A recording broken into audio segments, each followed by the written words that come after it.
Yo, what is good, everybody? Welcome into the Free Money Show here, coming to you live for week 4 of the college football season. But first, let's recap week 3. We went 4-1 again this week with some close ones, some nail biters. We started off the day with Mississippi State and Memphis under 64. That was a win. It got close late.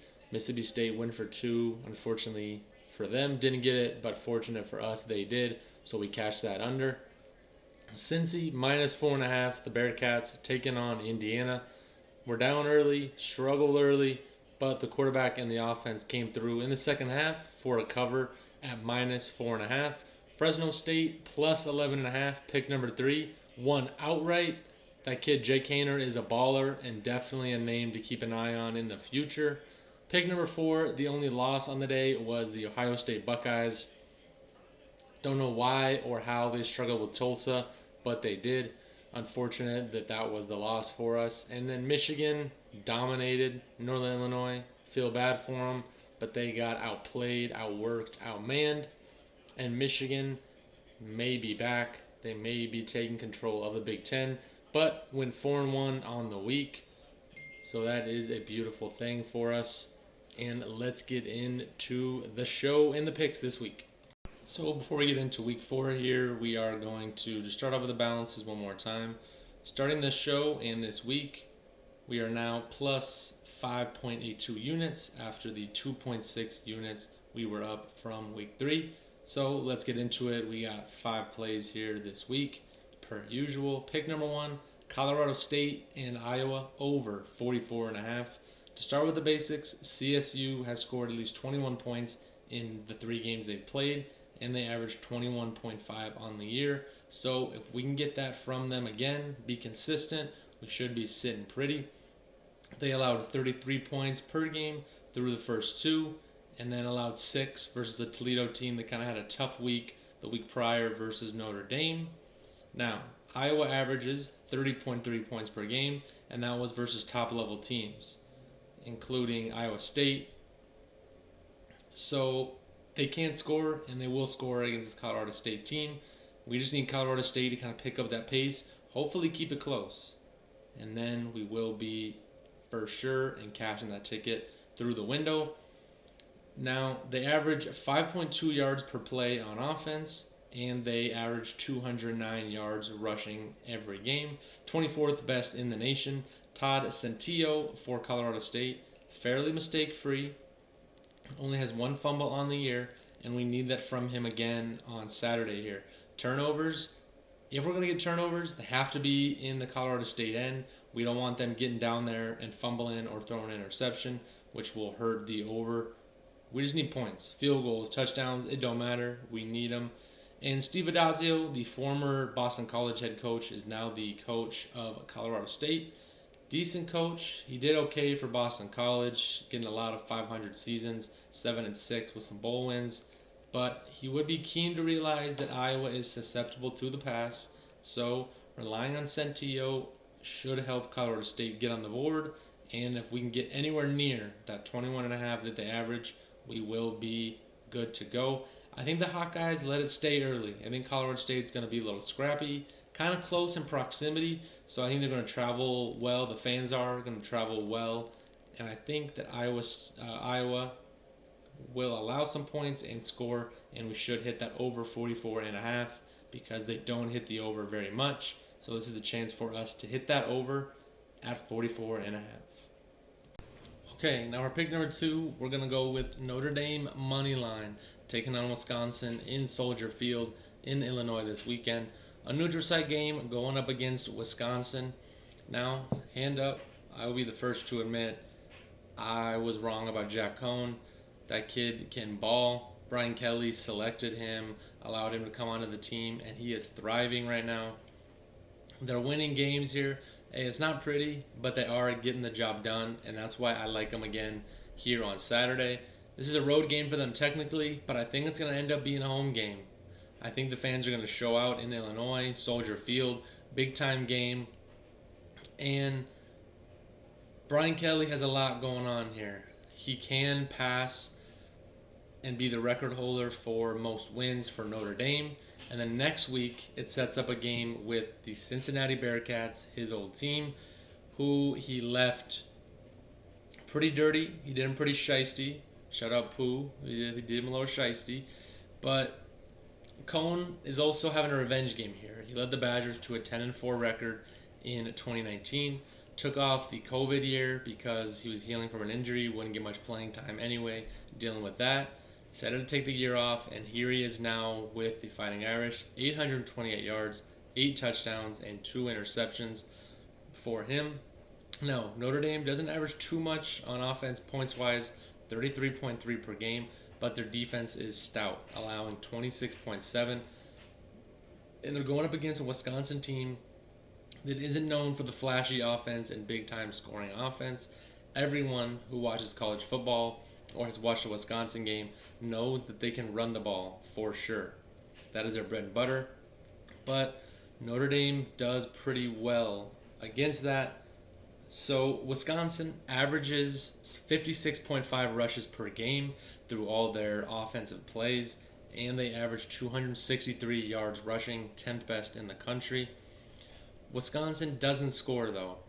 They only average 22 points per game on offense. That Penn State game, I'll never get back that time watching that game, was horrible. So many fumbles, so many interceptions, just bad plays all around. Notre Dame has a 100% red zone scoring rate. Every time they get down in the red zone, they score. They also have a 0.7 plus, so plus 0.7 turnover margin, which is great for our money line here. Get some turnovers that are getting pretty much near 1 a game. If we can get an interception or a fumble, we'll be sitting pretty on the defensive side of the ball. And Notre Dame gets about 2 per game. Wisconsin is negative 1.5, meaning they give the ball away about 2 times per game, 1.5 per game, however you want to do the math. But I just think Notre Dame, the reason they're such underdogs here is because they're not winning pretty. They haven't played the greatest teams, Notre Dame, Toledo, Purdue, but Wisconsin isn't that great of a team either. I don't think they should be favored here to begin with. And that's kind of a trend you'll notice. That San Diego State game we hit, they shouldn't have been favorites. A couple other of these games, they just shouldn't be favorites. And I think this is an opportunity to take advantage of the books here, get a good number. It's probably sitting around plus 200. Wisconsin, when they play good teams, they generally lose. This isn't a Big Ten team. This is technically an ACC team because Notre Dame plays a lot of ACC teams in their schedule. I love Notre Dame here. Money line. Favorite pick of the weekend. I would suggest, if you're not comfortable with the money line, take the points of 6. Either way, I love the money line. I think it's a good opportunity to get some plus money, a big plus money win at that, here on Saturday. Okay, pick number 3, Utah Utes minus 15.5. Now, they are coming off a tough loss against San Diego State, which we were on last week. And I think this is a great rebound spot for Utah here. The triple overtime game, I think, kind of took a lot out of the team. Charlie Brewer, the quarterback transfer from Baylor, he left.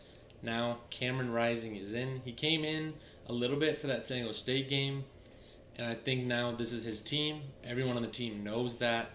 It's kind of the team here telling Charlie Brewer, hey, we didn't have you before, we were good. We don't have you now, we're okay. They lost the game with BYU before the previous game versus San Diego State. Lost again. This is the chance to turn around their season. Pac-12 play has now started. This is the chance for them to get in the right foot and get some positive momentum going. And 15.5 is a good number versus Washington State.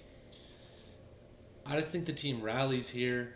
Coming off those 2 losses, Washington State is scoring very low though. 18.5, 97th best in the country.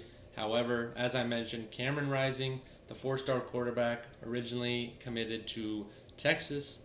He is now in at quarterback, and I think that the team can play a lot better knowing that this is the guy that probably should have been the starter to begin with. Transfers sometimes don't really work, and this is one of those cases. Washington State, as I mentioned, scoring 18.5 points per game, and they're allowing 35. So pretty close to our number there of 15.5. They allow 100% red zone scoring and 100% on fourth down conversions. So we we should be good here if we ever get down to the red zone. We're at least getting 3, hopefully getting 7. They had a good lead against USC. USC put it on them in the second half, outscoring them 38-0 in the second half. Not good if you're back in Washington State. That's why we're rolling with the Trojans here. I think that new interim coach has got the guys rallied around from the Utah game, and I think now Washington State's kind of just donezo. Not a good team. Expect Utah here to take advantage of the Washington State Cougars. Okay, pick number 4, Michigan State -5 here at home, taking on a decent, I said the key word decent here, Nebraska. Now, Michigan State might be a good team. They beat Miami last weekend, a pretty dominant win, closer than it should have been probably with some late scores, but they are now ranked number 20 and head home to take on Nebraska and Scott Foster. Now, Michigan State averages 38 points per game and 19 per game allowed, and an impressive 0.54 points per play for Michigan State. They love putting up points on the board. Sparty can run the ball, 6.7 yards per rush, 4th best in the country, and 259.5 rushing yards per game, which is 11th best. Peyton Thorne, the QB for Michigan State, has been pretty good, taking a step forward, 9 touchdowns, 726 yards, and 0 interceptions on the year. Big thing when you're ranked like that, having a quarterback that is very mistake-free, and that is another key for Sparty. Now, Scott Frost has kind of lost this team. They kept it, they did, to their credit, they did keep it closer than I thought versus Oklahoma, but I think that was kind of an indictment of Oklahoma because they have really struggled versus the kind of the worst teams that they play.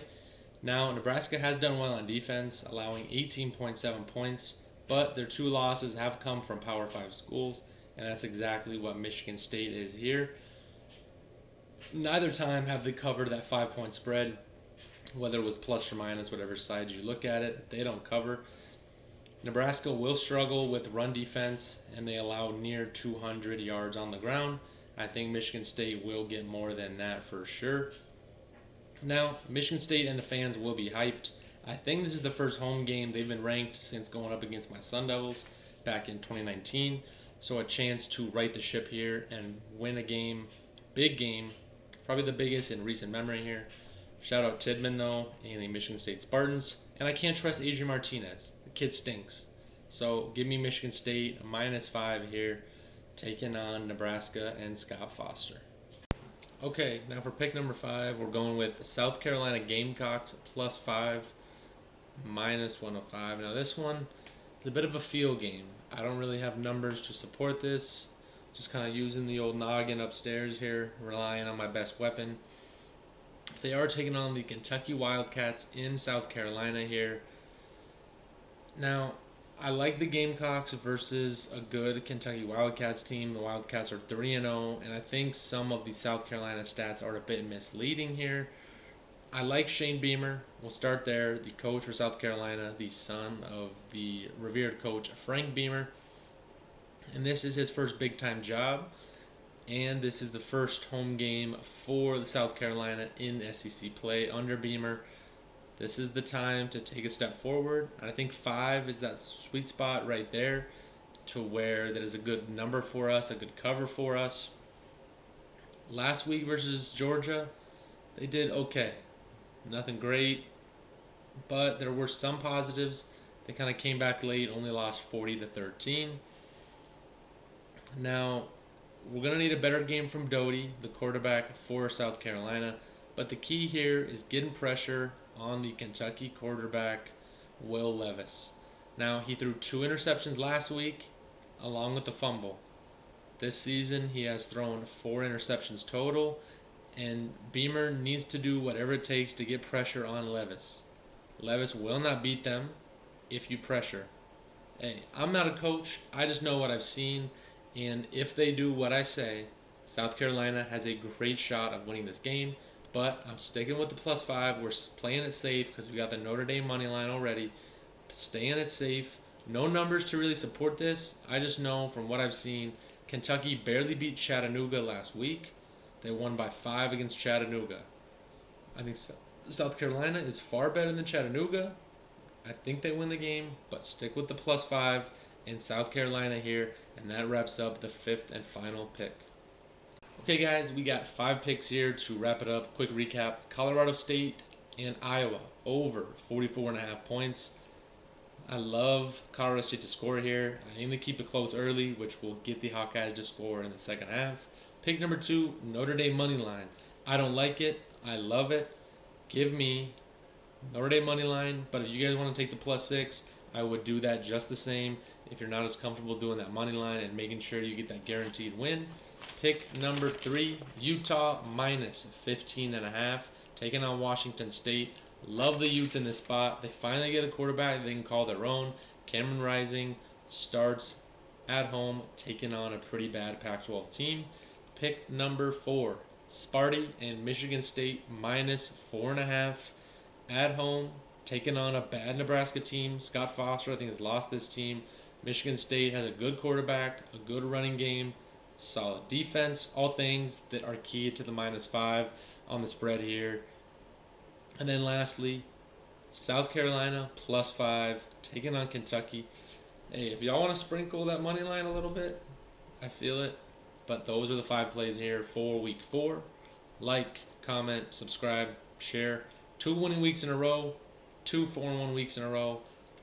Shout out DJ Khaled. All we do is win over here. So catch you next week. See you next time.